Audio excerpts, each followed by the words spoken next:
تبارک و تعالی فی القرآن المجید والقرآن الحکیم وعلم آدم الاسماء كلها صدق اللہ مولانا العظیم وبلغنا رسوله النبی الکریم الامین ونحن على ذلك لمن الشاهدين والشاكرين والحمد لله رب العالمين إن الله وملائكته يصلون على النبي يا أيها الذين آمنوا صلوا عليه وسلموا تسليما محبت کے ساتھ مل کے پڑھیے الصلاۃ والسلام علیک یا سیدی یا رسول اللہ وعلى آلك وأصحابك يا سيدي يا حبيب الله الصلاة والسلام عليك يا سيدي يا نبي الله وعلى آلك وأصحابك يا سيدي يا نور الله نہ حسن گلستان سے پھولوں کریمہ دروازہ اغیار سے نسبت نہ بنیمہ دل میں جو گدائی کا ارادہ ہے شوازی لے ہاتھ میں کاسا جب محمد کی گلی ماں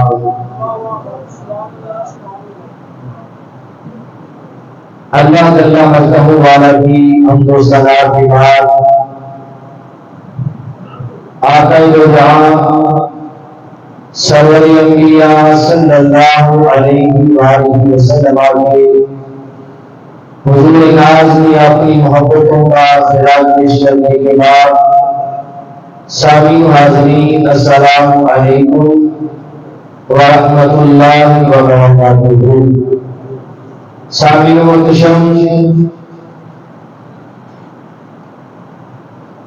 اللہ رب العزت کے فضل و کرم سے اور اس کے محبوب صلی اللہ علیہ وآلہ وسلم کی خصوصی نظر عنایت سے آج ہم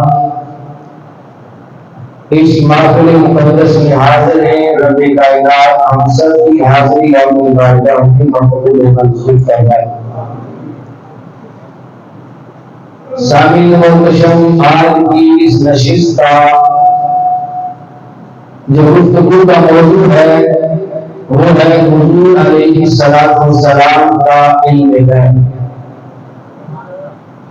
ہر مسلمان کو عقیدہ علم غیب کی خبر ہونی چاہیے اور دنیا میں رہنے والے ہر مومن کو پتہ ہونا چاہیے کہ ہم اپنے نبی صلی اللہ علیہ وآلہ وسلم کے لیے جو علم ثابت کرتے ہیں وہ کون سا علم ہے اور کس علم کی ہم بات کرتے ہیں اور کس علم کی نفی کرتے ہیں۔ بہت ساری جگہوں پر معاشرے میں جھگڑے ہوتے ہیں اور معاملات بگڑتے ہیں، در حقیقت ہمیں صحیح طرح اس بات سے آشنائی نہیں ہوتی کہ ہم حضور علیہ السلام کی ذات کے لیے کون سا علم ثابت کرتے ہیں۔ آج ہم نے چند باتیں عقائد کی سب کر یاد کر کے ڈالی ہیں۔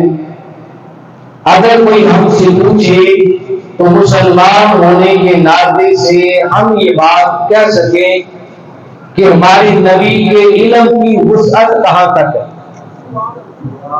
اور یہ بتا سکیں کہ ہم اپنے نبی کے لیے کون سا علم غیب ثابت کرتے۔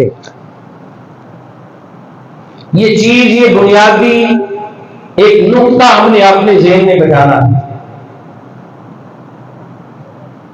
سب سے پہلے اس چیز کو ذہن نشین رکھیں کہ لفظ علم کا معنی کیا ہے؟ علم کا معنی ہے کسی بھی شے کی حقیقت کو جاننا۔ لغت کی کوئی بھی کتاب اٹھائیں، ڈکشنری کو اٹھا کے دیکھیں، عرب سے اٹھا لیں، ابن منظور افریقی علیہ رحمہ کی لسان العرب جو اہل عرب کے ہاں بڑی مقبول و منظور ہے. لغت کی اس کتاب میں لفظ علم کا معنی ہے ادراک الشیء حقیقت، کہ کسی شے کی حقیقت کو جاننا یہ علم کہلاتا ہے. اگر آپ نے کسی اچھی چیز کو جان لیا تو آپ کے پاس اچھا علم آ گیا، اور اگر آپ نے کسی بری چیز کو جاننا ہے تو آپ کے پاس برا علم آ گیا. جاننے کا نام علم ہے. اچھا جانو گے تو اچھا علم ہے، اور برا جانو گے تو برا علم ہے. بہرحال علم کا معنی ہے جاننا. اور غیب کسے کہتے ہیں؟ غیب کا معنی ہے، لغت کی کتب کے اندر غیب کا معنی جو درج ہے، بالغیب کل غیب غاب عن کا، کہ غیب ہر وہ چیز غیب ہے جو تمہاری آنکھوں سے اوجھل ہو، جنہیں انسان کی نگاہ نہیں دیکھ پاتی وہ غیب ہے. جو انسان کی آنکھوں سے پوشیدہ ہے اسے غیب کہتے ہیں. تو علم کا معنی ہوا جاننا، اور غیب کا معنی ہوا جو آنکھوں سے پوشیدہ ہو، جو آنکھوں سے اوجھل ہو. اب دونوں کو ملائیں علم اور غیب تو اس کا معنی یہ بنتا ہے کہ ان چیزوں کو جاننا جو انسان کی آنکھوں سے اوجھل ہو، جو نگاہوں سے پوشیدہ ہو، جو ہماری اور آپ کی نگاہوں سے پوشیدہ ہے. اگر اللہ کے نبی کی نگاہ سے بھی پوشیدہ ہو تو پھر کیا کمال رہا؟ پھر کمال نہیں ہوا. نبوت کا کمال تو یہ ہے کہ جو ہم نہیں دیکھ سکتے وہ نبی دیکھیں، جو ہم نہیں دیکھ پاتے وہ نبی دیکھیں. تو ہر وہ چیز جو کائنات میں لوگوں کی آنکھوں سے اوجھل اور پوشیدہ ہے اسے میرے مصطفیٰ کی نگاہ دیکھ رہی ہے،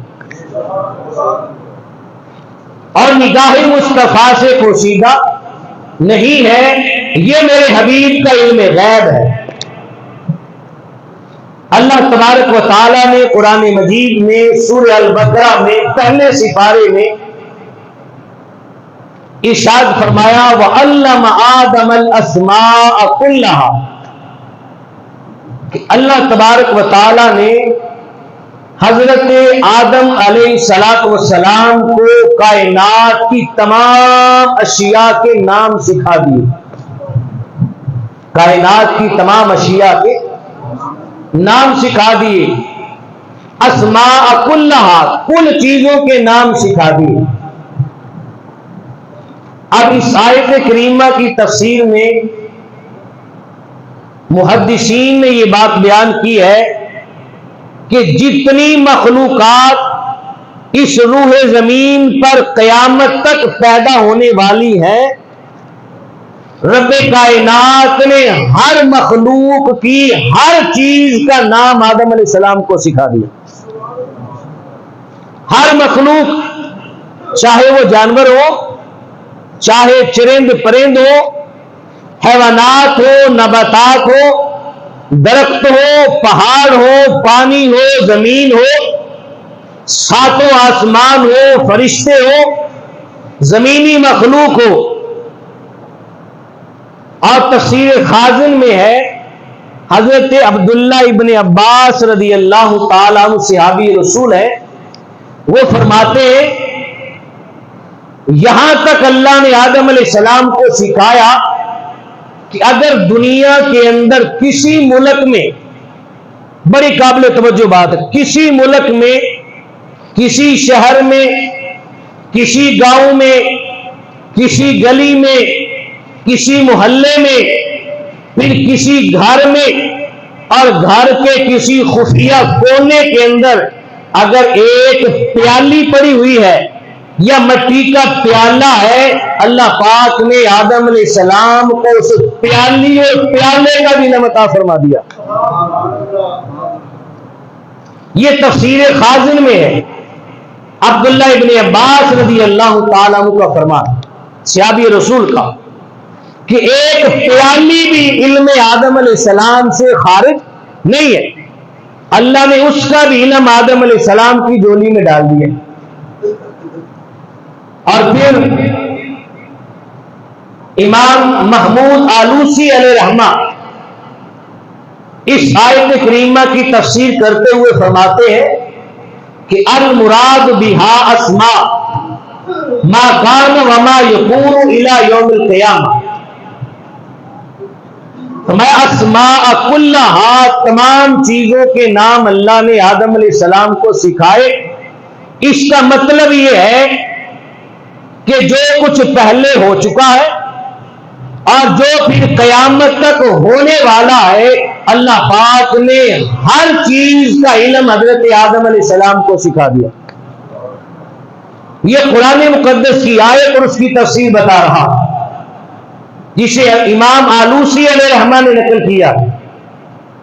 پھر امام بغوی علیہ رحمہ نے اس کی تفسیر کی، وہ فرماتے ہیں امام بغوی علیہ رحمہ کہ قیامت کی صبح تک جتنی چیزیں مارز وجود میں آنی ہے اور جتنے انسان بننے ہیں، اللہ تعالیٰ نے ہر چیز اور ہر آنے والی ہستی کا نام حضرت آدم علیہ السلام کو سکھا دیا۔ آدم علیہ السلام کو سکھا دیا گیا ہے۔ آپ دیکھیں، ایک گھر میں ایک باپ کے 5 یا 7 بیٹے ہیں اور باپ حیات ہے، مجھے بتائیں کوئی بندہ یہ بات کہہ سکتا ہے کہ باپ کو اپنے بیٹوں کا نام معلوم نہیں؟ کوئی کہہ سکتا ہے؟ نہیں۔ کوئی یہ کہہ سکتا ہے کہ باپ کو اپنے بیٹوں کی خبر نہیں؟ ماں باپ کو ہر وقت اپنی اولاد کی فکر بھی ہوتی ہے، خبر بھی ہوتی ہے، کوئی نہیں کہہ سکتا۔ تو ساری انسانیت کے باپ کون ہے؟ ابو البشر حضرت آدم علیہ السلام ہے۔ قیامت کی صبح تک جو انسان پیدا ہونے ہیں وہ حضرت آدم علیہ السلام کی اولاد ہی تو ہے۔ تو اللہ تعالیٰ نے آدم علیہ السلام کی پیدا ہونے والی اولاد کا علم، ان کے نام تمام کے تمام اللہ تبارک و تعالیٰ نے حضرت آدم علیہ السلام کو پہلے سے سکھا دی، پہلے سے سکھا دیے۔ اندازہ لگائے کہ جب حضرت آدم علیہ السلام کے علم کا عالم یہ ہے کہ جو ہو چکا ہے وہ بھی آدم علیہ السلام کو معلوم، اور جو قیامت کی صبح تک ہونے والا ہے وہ بھی آدم علیہ السلام کو معلوم ہے، اور کائنات کی ہر چیز کا علم اللہ نے آدم علیہ السلام کو سکھا دیا ہے۔ تو جب آدم علیہ السلام کے پاس ہر چیز کا علم ہے تو جس آمینہ کے لال کے صدقے سے حضرت آدم علیہ السلام کی توبہ قبول ہوئی ہے، اس نبی کے علم کی وسعت کا عالم کیا ہوگا؟ جب آدم علیہ السلام کے علم کی کوئی حد نظر نہیں آ رہی تو محبوب کائنات کے علم کا عالم کیا ہوگا؟ پھر جنہیں رب عرش پہ بلا کے سارے پردے ہٹا کے اپنا جلوہ کراتا ہے، اس محبوب کو سر عرش رب نے کتنا نوازا ہوگا۔ جسے اپنا محبوب کہے اسے رب نے کتنا عطا کیا ہوگا۔ حضور علیہ السلام کے علم غیب کا ہم اور آپ اندازہ نہیں لگا سکتے۔ حضور علیہ السلام کے علم غیب کے بارے میں 10 عقائد کا جاننا ضروری ہے۔ کتنے عقائد ہیں؟ 10 عقائد ہیں، انہیں آج پلے باندھ لیں اور سب کن یاد کر کے جائیں۔ یاد، ہر بندے کو اپنے بارے میں خبر ہوتی ہے، اپنی اولاد کے بارے میں ہوتی ہے۔ ہم مسلمان ہیں، ہمیں اپنے نبی کے علم غیب کی خبر ہونی چاہیے، خبر ہونی چاہیے۔ 10 عقائد ہیں۔ پہلا عقیدہ ہمارا یہ ہے، اور ہر مسلمان کا یقیناً یہ عقیدہ ہونا چاہیے، جب یہ پہلا عقیدہ سنیں گے تو پھر ہر قسم کے اعتراض رفع دفع ہو جائے۔ پہلا عقیدہ کیا ہے کہ علم کی دو قسمیں ہیں، ایک ہوتا علم ذاتی اور ایک ہوتا علم عطائی۔ علم ذاتی وہ علم ہے جو خود بخود ہو، کسی سے سیکھنا نہ پڑے، کسی سے لینا نہ پڑے، وہ علم ذاتی کہلاتا ہے۔ اور پوری کائنات میں علم ذاتی صرف اللہ کے پاس ہے، علم ذاتی صرف اللہ کے پاس ہے، اللہ تعالیٰ نے کسی سے نہیں لیا۔ اس کی شان یہ ہے کہ اس کے پاس کائنات کی ہر شے کا علم ہے اور وہ اس کا اپنا ذاتی علم ہے، کسی کا دیا ہوا نہیں۔ یہ ہمارا عقیدہ ہے۔ اور علم عطائی وہ ہے جو کسی نہ کسی سے کسی نہ کسی ذریعے سے لیا جائے۔ حضور علیہ الصلوۃ والسلام کا علم غیب ذاتی نہیں ہے، حضور علیہ السلام کا علم غیب عطائی ہے، اللہ تبارک و تعالیٰ کا عطا کیا ہوا ہے۔ حضور کو علم غیب رب کائنات نے دیا۔ جب ہم یہ کہیں گے کہ حضور کا علم عطائی ہے، رب کا دیا ہوا ہے، تو رب جسے چاہے جو تیرے اس کی مرضی ہے۔ جب رب عطا کرنے والا ہے تو یہ عطائے الہیہ ہے، اور عطائے الہیہ کبھی نہ شرک ہوتی ہے نہ بدعت ہوتی۔ یہ اللہ کا اذن ہے، اس کی اجازت ہے۔ حضور کا علم عطائی ہے، ذاتی نہیں ہے۔ اور نمبر دو، بعض علم ایسے ہوتے ہیں کہ جن کے ماننے سے بندہ کافر ہو جاتا۔ یہ بات یاد رکھیں، ہم حضور کے لیے ایسا علم نہیں مانتے۔ بعض علم ایسے ہیں کہ جن کے ماننے سے بندہ کافر ہو جاتا ہے۔ اگر کوئی بندہ کہے کہ معاذ اللہ حضور علیہ الصلوۃ والسلام کا علم خود ذاتی ہے، یہ ماننے والا بندہ کافر ہو جائے گا۔ حضور کا علم ذاتی نہیں ہے۔ اگر ذاتی مانیں گے تو معاذ اللہ یہ کہنا پڑے گا کہ حضور علیہ الصلوۃ والسلام کو معاذ اللہ نقل کفر نباشد، آپ تو رب تعالیٰ کے بھی محتاج نہیں۔ یہ تو اللہ کی شان ہے ذاتی علم ہونا، پھر اللہ کے ساتھ برابری آ جائے گی۔ حضور کا علم ذاتی ماننا یہ کفر ہے۔ اور دوسری بات، اگر کوئی بندہ یہ مانے کہ اللہ تبارک و تعالیٰ کا علم ذاتی نہیں ہے بلکہ عطائی ہے، یہ ماننے والا بندہ بھی کافر ہو جائے گا۔ اس کا مطلب تو یہ بنے گا کہ معاذ اللہ اللہ تبارک و تعالیٰ نے کسی سے سیکھا ہے، معاذ اللہ کوئی اس کو سکھانے والا ہے، کوئی اس کا استاد ہے، کسی سے اس نے مانگا ہے، کسی سے لیا ہے، تو یہ نظریہ رکھنا یہ کفر ہے۔ عقیدہ یہ ہے کہ رب کا علم ذاتی ہے، اور رب کے علاوہ پوری کائنات میں جس کے پاس جو علم ہے وہ سارا عطائی ہے۔ وہ سارا علم کیا ہے؟ وہ عطائی ہے۔ ذاتی علم اللہ کے علاوہ کسی کے پاس نہیں ہے، صرف اللہ کا علم ذاتی ہے۔ تیسری بات یہ یاد رکھیں کہ ہم اکثر لفظ بولتے عالم الغیب۔ کیا لفظ ہے؟ عالم الغیب۔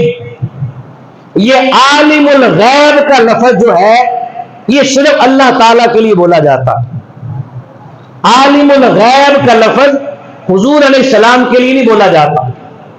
یاد رکھیں، اعلی حضرت رحمت اللہ تعالیٰ علیہ فرماتے عالم الغیب کا مطلب ہے کہ عالم الغیب وہ علم ہے جو ذاتی ہو، اور ذاتی علم صرف اللہ کے پاس ہے، اللہ کے علاوہ کسی اور کے پاس نہیں ہے۔ اس لیے حضور علیہ السلام کو عالم الغیب کہنا جائز نہیں۔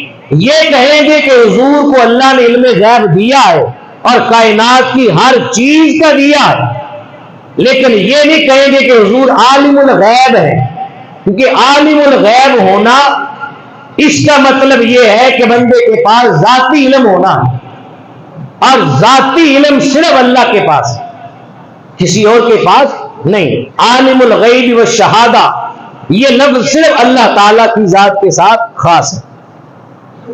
اس کے بعد چوتھی بات آپ یہ یاد رکھیں، بڑی قابل توجہ بات ہے۔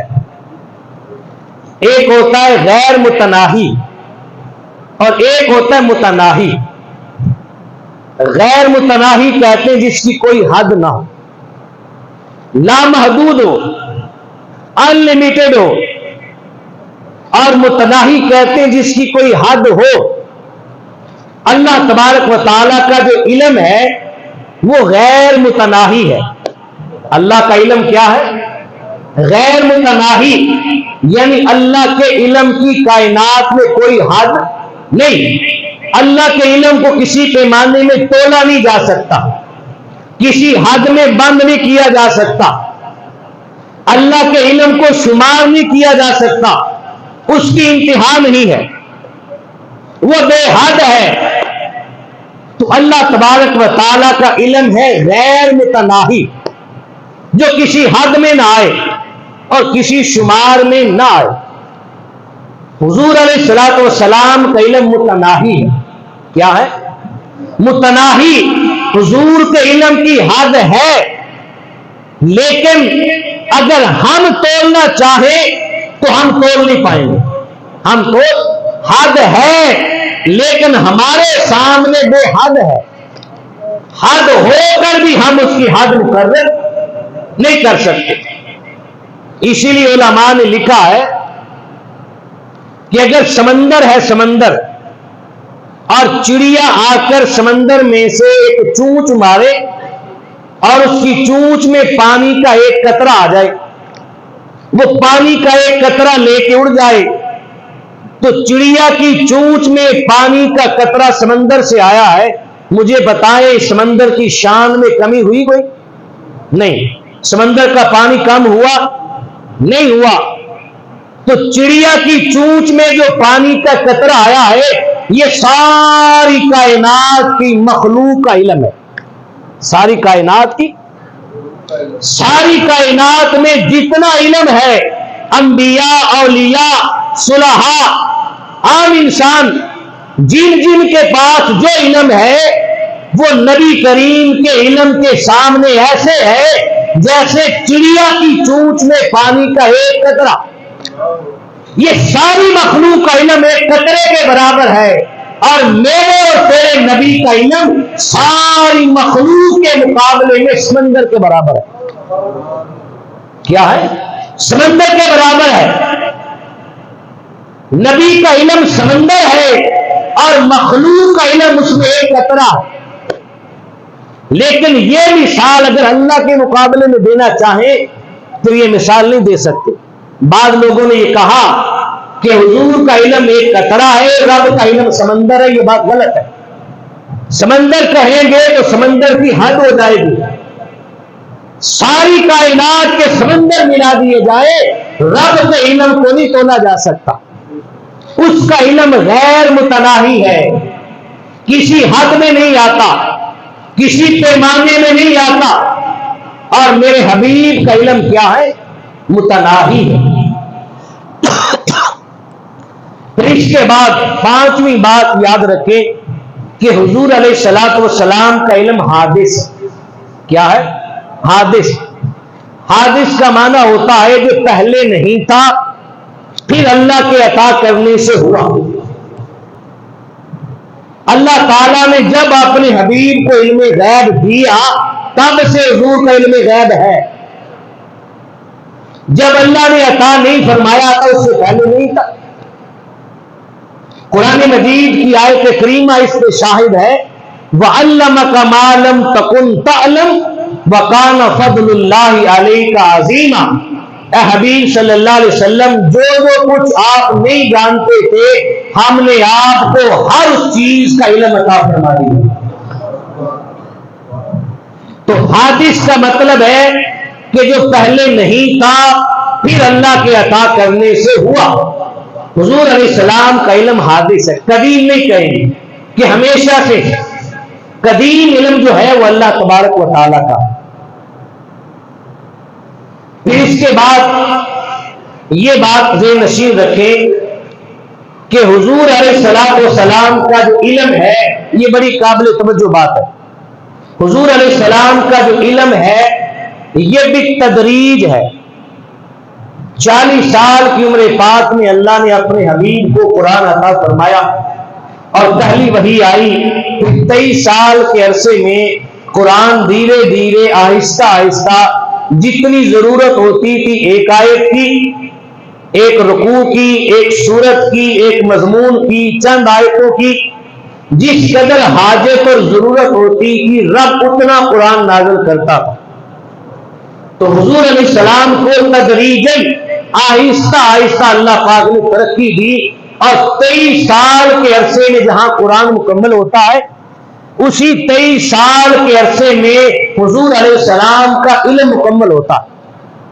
یہ بات یاد رکھیں.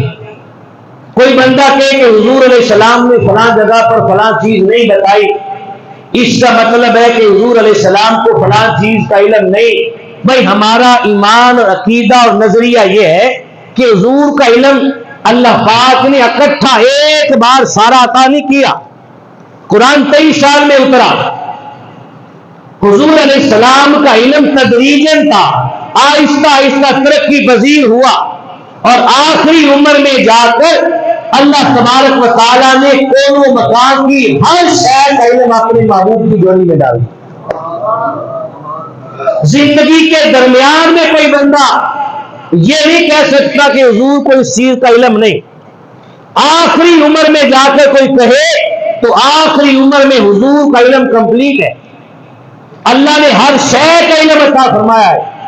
ما کانا وما یکون کا علم اللہ نے حضور کو دیا. ما کانا وما یکون، ما کانا کا مطلب ہے کہ جو پہلے ہو چکا ہے اور ما یکون کا مطلب ہے جو قیامت کی صبح تک ہوگا. اللہ نے ان تمام چیزوں کا علم اپنے محبوب کی جھولی میں ڈال دیا، اپنے حبیب کی جھولی میں، اور یہ تدریجاً آیا آہستہ آہستہ. اس کی ایک مثال سمجھیں. جامع ترمذی کی روایت ہے کہ حضور علیہ الصلوۃ والسلام نماز پڑھا رہے تھے صحابہ کو. غالباً نفلی نماز تھی، شاید نماز کسوف تھی. بڑی قابل توجہ بات. دوران نماز حالت رکوع میں جا کر میرے مصطفیٰ نے اپنے نالین اتار دیے. حضور علیہ السلام نے نماز کے دوران رکوع میں اپنے نالین اتار دیے، جوڑے اتار دیے. پہلے نماز کے اندر نالین پہن کر، جوتے پہن کر نماز پڑھنا جائز ہوتی تھی. اولاً شروع میں عرب کا دور تھا، یہ بہترین قالین، یہ چٹائیاں، یہ اے سی، یہ پنکھے نہیں ہوتے تھے، زمین گرم ہوتی تھی. جوتے صاف ستھرے ہونے چاہیے، تو نالین پہن کر نماز پڑھنے کی اجازت تھی. صحابہ بھی پڑھتے تھے اور حضور علیہ السلام بھی ایسے نماز پڑھا کرتے تھے. تو حضور علیہ السلام نے حالت رکوع میں اپنے نالین اتار دیے. جب حضور نے نالین اتارے تو حضور کو دیکھ کر صحابہ نے بھی حالت نماز میں اپنے اپنے نالین اتار کے سر پہ رکھ دی. اب حضور کا چہرہ آگے ہے، صحابہ نالین پیچھے اتار رہے ہیں. یہ کیسے ہو سکتا کہ میرے محبوب کے صحابہ ہو اور محبوب کو خبر نہ ہو؟ محبوب کو خبر ہو گئی. جب نماز کمپلیٹ ہوئی تو میرے آقا نے فرمایا صحابہ میں نے تو نماز میں نالین اتارے تھے، بتاؤ تم نے نالین کیوں اتارے تھے؟ عرض کی یا رسول اللہ ہماری کیا مجال کہ آپ نالین اتار کے نماز پڑھے اور ہم آپ کے غلام ہو کر نالین پہن کے نماز پڑھیں؟ آقا ہم پہ اللہ نے آپ کی اتباع فرض کی ہے، ہم آپ کے غلام ہیں اور ہمارا نظریہ یہ ہے کہ آپ کی اتباع اور آپ کی اطاعت اگر نماز کے اندر بھی کرنی پڑے تو ہم آپ کی اطاعت نماز میں بھی کریں گے. یہ صحابہ نے بتایا. ہم نے نالین آپ کو دیکھ کے اتارے. حضور نے پھر سارا ماجرا بیان کیا کہ میں نے نالین کیوں اتارے تھے. فرمایا کہ جب میں نماز میں رکوع میں جانے لگا تو جبریل امین علیہ السلام میری بارگاہ میں حاضر ہوئے اور جبریل نے آ کر مجھے بتایا یا رسول اللہ آپ کا رب فرما رہا ہے کہ جبریل میرے محبوب سے کہہ دو کہ اپنے نالین اتار دے، اپنے نالین اتار دے۔ پوچھا کیوں؟ عرض کی یا رسول اللہ آپ کے نالین کے ساتھ کوئی خراب چیز لگ گئی ہے، رب پسند نہیں کرتا، رب فرماتا ہے نالین اتار دے۔ نالین کوئی خراب چیز لگ گئی ہے تو آپ نالین اتار دے۔ کہ اس خراب چیز کے لگنے کی وجہ سے میں نے نالین اتارے۔ اب یہاں پر کوئی بندہ کہہ دے کہ دیکھیں حضور کو علم غیب نہیں ہے، علم غیب ہوتا تو حضور کو اپنی نالین کا معلوم نہ ہوتا، یہ نہ پتا ہوتا کہ نالین میں کوئی خراب چیز لگ گئی ہے، میں پہن کے نماز میں نہ جاؤں، نماز شروع ہونے سے پہلے نالین اتار دوں، تو کیا حضور کو علم غیب ہوتا تو معلوم نہ ہوتا؟ بھائی میرا سوال یہ ہے، اگر کوئی بندہ یہ کہے کہ حضور کو علم نہیں تھا، اگر ہوتا تو نماز سے پہلے نالین نہ اتارتے، وہ بندہ مجھے بتائے کہ رب نے جبریل کو حالت نماز میں بھیجا، کیا رب تعالیٰ کو علم غیب نہیں تھا؟ رب تعالیٰ نماز سے پہلے بھیجتا جبریل کو، جبریل جا میرے محبوب کے نالین کو کوئی خراب چیز لگ گئی ہے اور میرے محبوب سے کہہ دے محبوب یہ کوئی نشان کے لائق نہیں، اس نالین کو اتار دے۔ تو رب نے بھی تو حالت نماز میں بھیجا۔ در حقیقت محبوب بھی جانتے تھے اور خدا بھی جانتا تھا، یہ امت کو ایک مسئلہ بتانا تھا کہ حضور کی امت کو معلوم ہو جائے کہ جب تمہارے جوڑوں کو، تمہارے نالین کو، تمہارے جوتوں کو اگر کوئی گندگی لگ جائے تو اس گندگی والے جوتے لے کے خدا کی بارگاہ میں نماز میں مت جانا۔ یہ تعلیم دینی تھی رب نے، یہ بتانا تھا، اس لیے نالین اتارنے کا حکم دیا۔ اور پھر حضور کا علم تو بالتدریج ہے۔ یہ مسئلہ کوئی بتائے کہ حضور کی زندگی کے آخری ایام کا مسئلہ ہے؟ نہیں، یہ زندگی کے درمیان کا مسئلہ ہے۔ ایک موقع ہوتا ہے بندے کے پاس اس چیز کا علم نہیں، اگلی گھڑی میں وہ آ جائے گا۔ آپ کسی اسکول میں جائیں بچوں کا انٹرویو لینے کے لیے اور چھٹی کلاس کے بچے سامنے بیٹھے ہو، آپ چھٹی کلاس کے بچوں سے جا کر میٹرک کی بک کا سوال کریں، کہیں بھی بتاؤ تو مجھے بتائیں چھٹی کلاس والے بچے آپ کو میٹرک میں سے کوئی سوال ہو وہ جواب دیں گے؟ نہیں۔ آپ بعد میں کہہ دیں بھی میں نے سوال کیا تھا، ان کا امتحان لیا تھا، ان بچوں کو تو آتا ہی کچھ نہیں، ان کو تو آتا ہی کچھ نہیں۔ چند سال گزرنے کے بعد وہی بچے میٹرک میں آ گئے اور جو سوال چند سال پہلے اس ممتحن نے پوچھا تھا اب ان بچوں نے اس کا علم حاصل کر لیا، اب میٹرک کور کر لی انہوں نے، علم آ گیا۔ اب علم آنے کے بعد وہی ٹیچر اسی سکول میں دوبارہ جائے اور وہی بچے جو چھٹی کلاس میں تھے انہیں سوال کا جواب نہیں آیا تھا، اب وہ میٹرک میں ہیں، جان چکے ہیں، اگر انہی بچوں سے سامنا ہو اور وہ ٹیچر برملا کہے یہ بچے تو نالائق ہیں، انہیں کچھ نہیں آتا، ان کے پاس کسی چیز کا علم نہیں، انہیں لکھنا نہیں آتا، پڑھنا نہیں آتا، تو مجھے بتائیں کیا اس کی یہ بات صحیح ہوگی؟ نہیں۔ ایک وقت تھا کہ ان کے پاس یہ علم نہیں تھا، اب آپ یہ سوال نہیں کر سکتے، اب یہ وقت ہے کہ اس کے پاس وہ علم آ چکا ہے۔ تو علم مصطفیٰ بھی تدریجاً ہے، جس وقت میں جس چیز کی ضرورت ہوتی تھی میرا رب میرے محبوب کو اس وقت میں وہی علم عطا کرتا تھا، اور آخری زمانے تک علم مصطفیٰ کمپلیٹ ہوا اور اللہ پاک نے کائنات کی ہر شے کا علم میرے مصطفیٰ کی جولی میں ڈال دیا، میرے محبوب کو ہر شے کا علم رب کائنات نے عطا کر دیا۔ یہ بچوں کو چپ کرائیں، شور نہ کریں، آرام سے، ابھی تھوڑی دیر ٹھہر دیں، بچوں کو چپ کرائیں۔ تکبیر، نعرہ رسالت، نعرہ غوثیہ،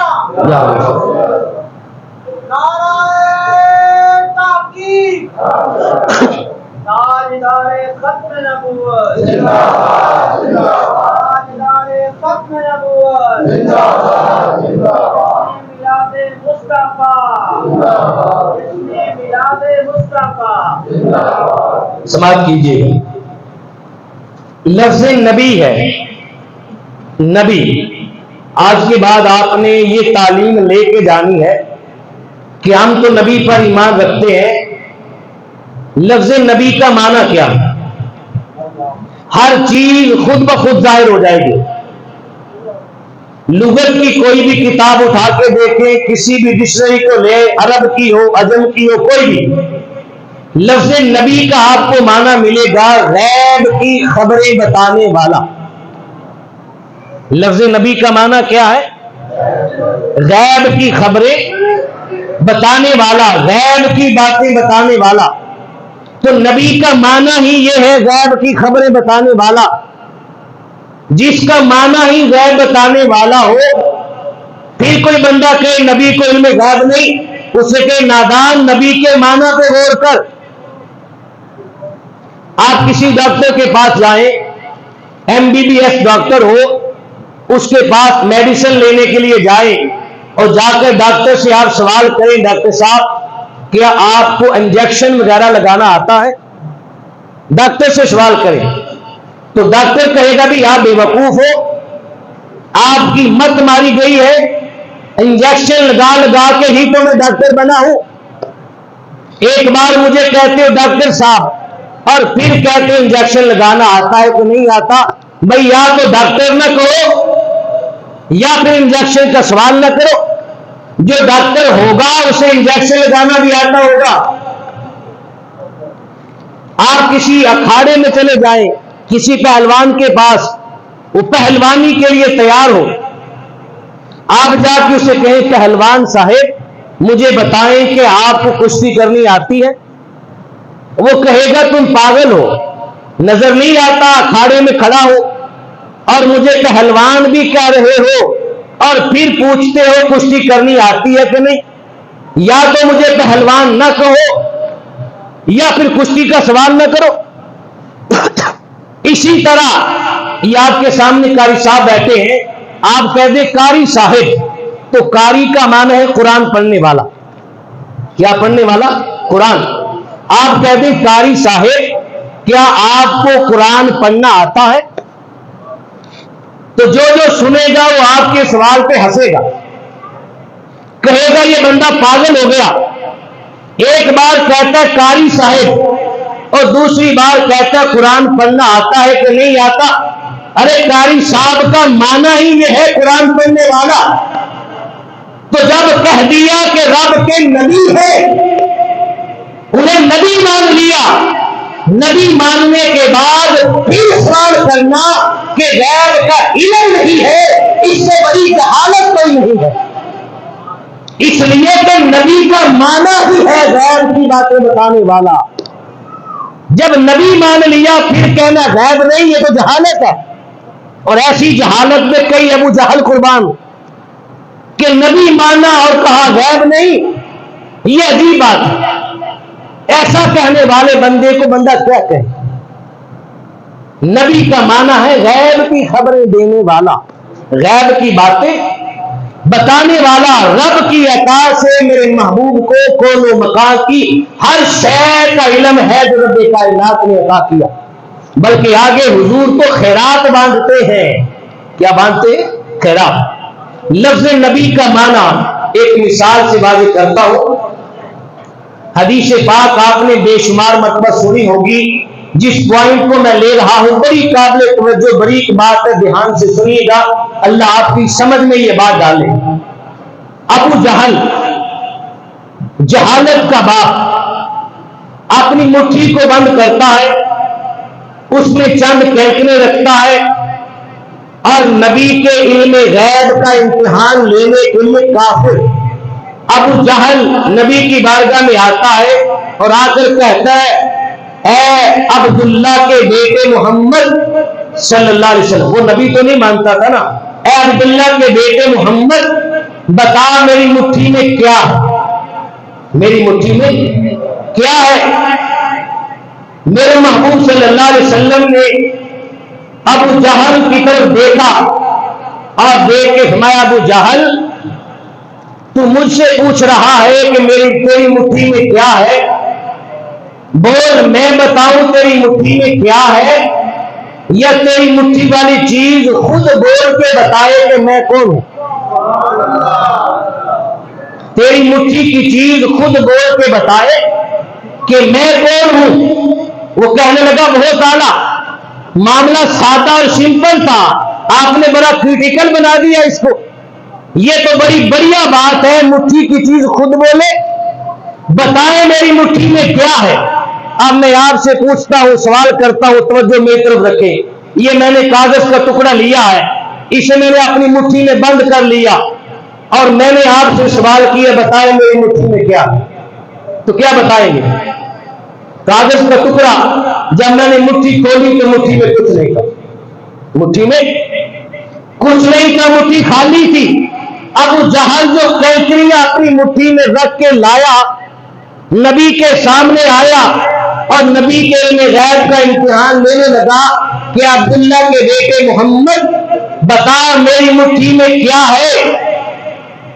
سوال کرنے کے لیے ضروری نہیں کہ مٹھی میں کوئی چیز موجود ہو، یہ بات بھی یاد رکھیں، سوال مٹھی خالی رکھ کے بھی ہو سکتا ہے، خالی مٹھی سے بھی سوال ہو سکتا تھا۔ جب ابو جہل نے کہا اے عبداللہ کے بیٹے بتا میری مٹھی میں کیا ہے، سوال کے لیے ضروری نہیں تھا کہ مٹھی میں کینکریاں ہوتی، لیکن جب میرے محبوب نے کہہ دیا کہ بتا میں بتاؤں یا مٹھی والی چیز خود بولے، یہ جملہ کہہ کے میرے محبوب نے بتا دیا کہ ابو جہل تیری مٹھی خالی نہیں ہے، تیری مٹھی خالی نہیں ہے، تیری مٹھی میں کوئی چیز ضرور ہے، مگر نہ حضور یہ بھی کہہ سکتے کہ مٹھی خالی ہے۔ میرے محبوب نے گرین سگنل دے دیا کہ ابو جہل تیری مٹھی خالی نہیں ہے، اب بتا میں بتاؤں کہ مٹھی والی چیز بولے، مٹھی والی چیز بولے۔ میرے محبوب نے اپنی ایک توجہ فرما دی، میرے مصطفیٰ نے نگاہ فرما دی، میرے محبوب کی توجہ ہوئی تو کینکریوں نے ابو جہل کی بند مٹھی میں ہی کلمہ پڑھ لیا، ابو جہل کی قید و بند میں کلمہ پڑھ لیا۔ اس سے معلوم ہوا کہ جس پہ نبی کی توجہ ہو جائے وہ قید و بند کے اندر بھی نبی کا کلمہ پڑھ لیتا۔ یہ نگاہ تھی میرے مصطفیٰ کی کہ یزید کی جیل کے اندر امام زین العابدین نے کلمہ پڑھا تھا، یہ نگاہ تھی میرے مصطفیٰ کی کہ اکبر کی جیل کے اندر مجدد الفسانی نے کلمہ پڑھا تھا، یہ نگاہ تھی میرے مصطفیٰ کی کہ ابو جہل کی بند مٹھی میں کینکروں نے کلمہ پڑھ لیا تھا۔ اب میرا سوال آپ سے یہ ہے، مجھے بتائیے، آخری بات کر رہا ہوں، یہ غیب کا معاملہ بڑا اعتباری قسم کا، اس کی مثال یوں سمجھ لے کہ میں نے ایک چڑیا پکڑی ہے، آپ میں سے کسی کو معلوم نہیں میرے پاس چڑیا ہے، ایک بکس لے کر میں نے چڑیا کو بکس کے اندر بند کر دیا، پھر آپ کو بلایا اور میں نے آپ سے کہا بتائیے اس بکس کے نیچے کیا ہے، تو آپ کو تو معلوم نہیں بکس کے نیچے کیا ہے، وہ چڑیا جو ہے آپ کی نگاہوں سے اوجھل ہے، وہ سیدھا ہے، وہ بکس کے نیچے والی چڑیا آپ سے غائب ہے، یہ آپ کے غیر کا امتحان ہے، چڑیا آپ سے غائب ہے اور اندر والی جو چڑیا ہے وہ بکس کے اندر کی حالت کو تو جانتی ہے، اندر والی چڑیا کے لیے باہر کھڑے ہوئے لوگ غائب ہیں، چڑیا کے لیے باہر والے لوگ غائب اور باہر والوں کے لیے بکس کے اندر بند چڑیا غائب، دونوں ایک دوسرے کو نہیں جانتے۔ ابو جہل مٹھی میں کینکرے لے کر آیا تو تو بند مٹھی میں جو کینکریں تھی وہ میرے محبوب کے لیے غائب تھی، نگاہوں سے اوجھل تھی، آنکھوں سے پوشیدہ تھی، اور بند مٹھی کے اندر جو کینکریں تھی ان کے لیے باہر کا نبی غائب تھا، ان کے لیے باہر کا نبی غائب تھا۔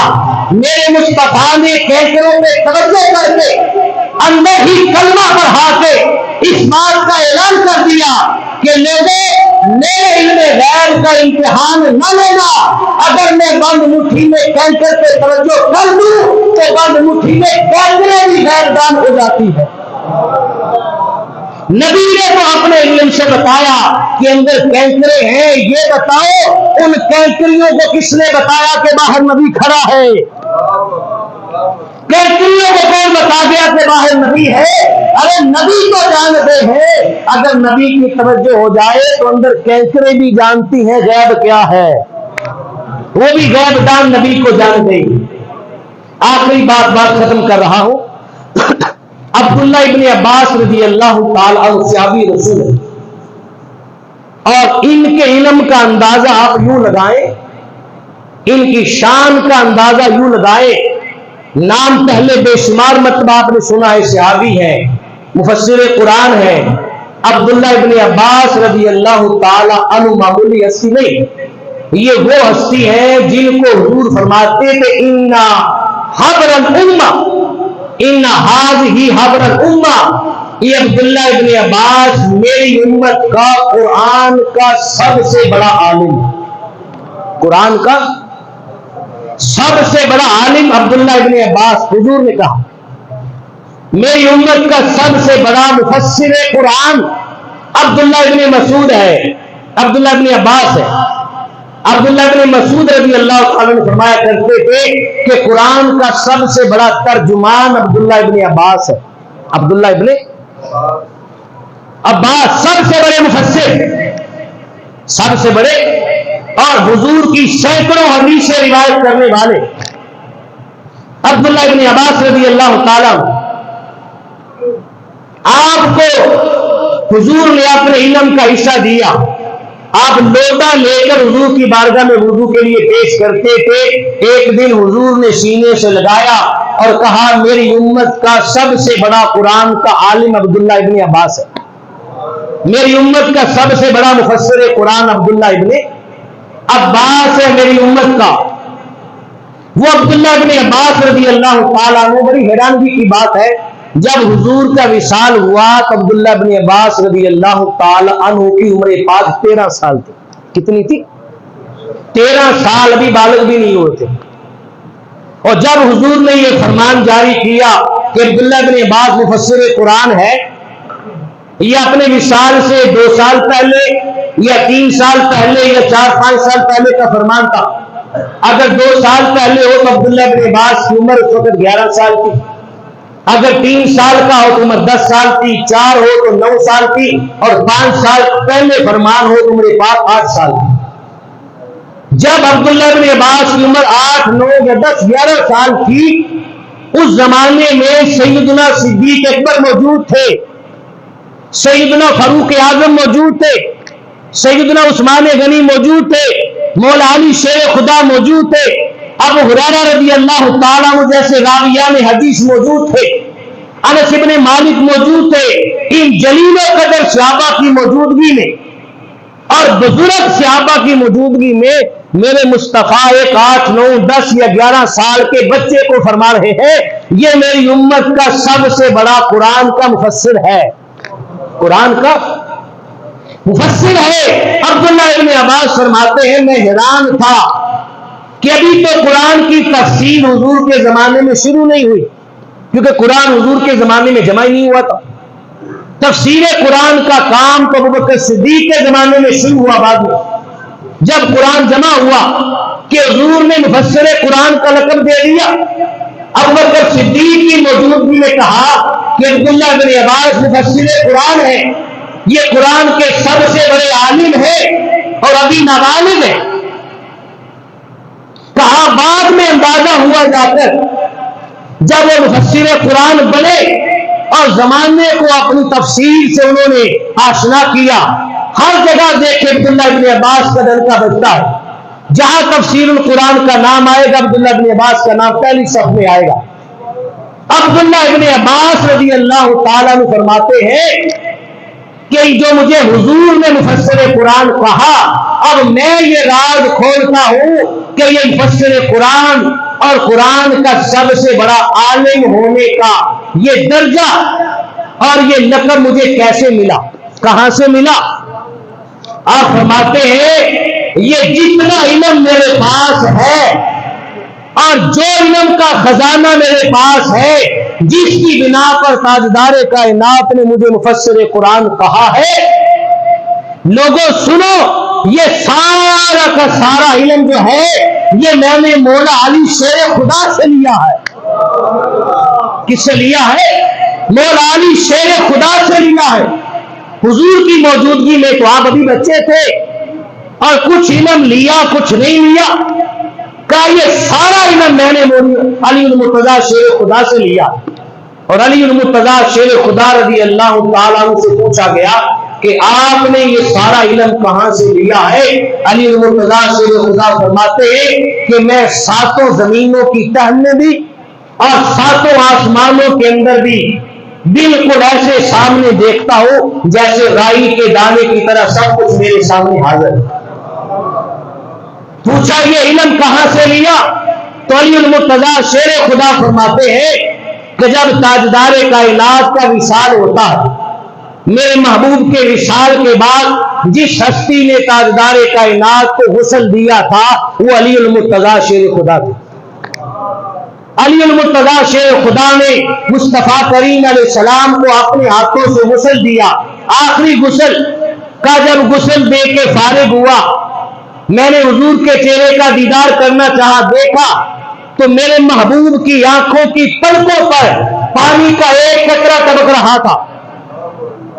پانی کا ایک قطرہ تھا جو میرے محبوب کی آنکھوں کی پلکوں پہ ٹپک رہا تھا.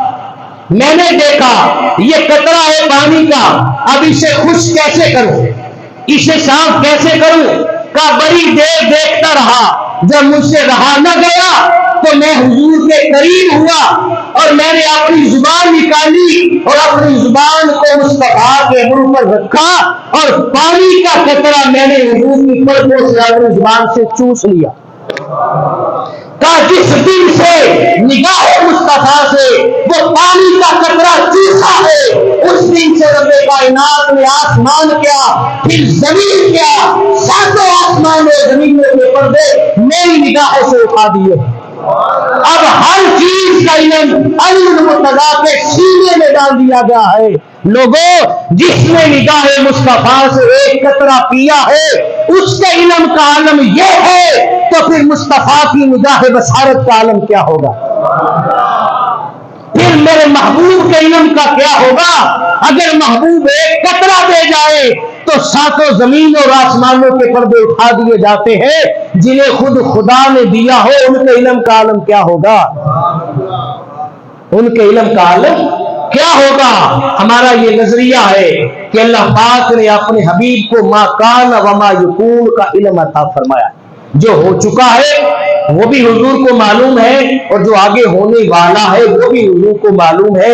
حضور علیہ السلام اپنی ساری امت کی خبر رکھتے ہیں، ساری امت کی خبر رکھتے ہیں. جہاں جہاں امتی فوت ہوتا ہے حضور علیہ السلام اگر ایک وقت میں سینکڑوں امتی فوت ہو جائے اور ایک ہی وقت میں فرشتے سوال کرنے جائے تو میرے مصطفیٰ ایک ہی وقت میں سینکڑوں امتیوں کے سامنے سوال بن کے کھڑے ہوتے ہیں. میرے محبوب صلی اللہ علیہ وسلم کو رب کائنات نے اختیار بھی عطا فرمایا اور حضور علیہ السلام کے علم کے اندر ساری امت ہے. حضور اس سے باخبر ہے کہ میرے امتی کیا کر رہے ہیں، کیا نہیں کر رہے، کس حال میں ہیں.